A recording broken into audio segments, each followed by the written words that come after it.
Have you ever thought what life behind bars is like?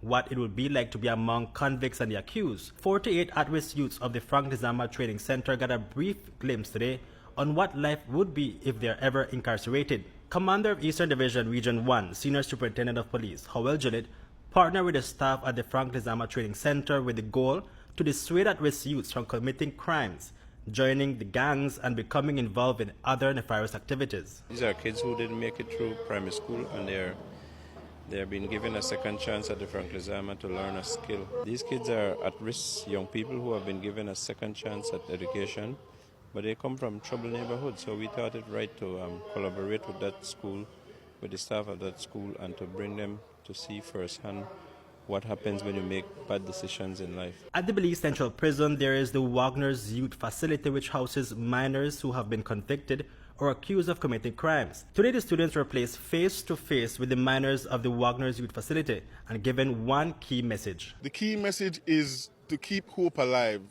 and be inspired, be motivated, have a high self-esteem, believe in yourself, hang around positive people and absorb positive energy. If you don't absorb positive energy, will be engage in negativity, so we want to just keep them engaged and choose their friends wisely and make positive decisions. The students heard testimonies from inmates who have experienced horrible ordeals over the years they have been behind bars. After hearing from some of the inmates, the students realized that life behind bars is not something they would want. It make I feel bad because I feel like I can walk out the backyard. So I want to stay out there and try do a better life and so.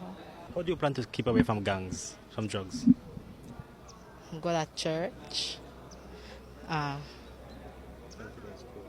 continue school. Sir, I think easy out there, sir. I think it's hard. Me one time, I know can make it one day. Think before you do things, not just make a friend lead you into the wrong path. I try to make them proud. I never say I want to end up like anybody, the carrot suit or something like that. But yeah, you have to, keep the mind open and keep it set to where you want and what you need in your life. I think it's very beneficial because it gives a lot of knowledge and experience to what happened back here and what they do, how the things set and all of that. So I have to, stay up on the right path. The challenge now would be keeping on that right path.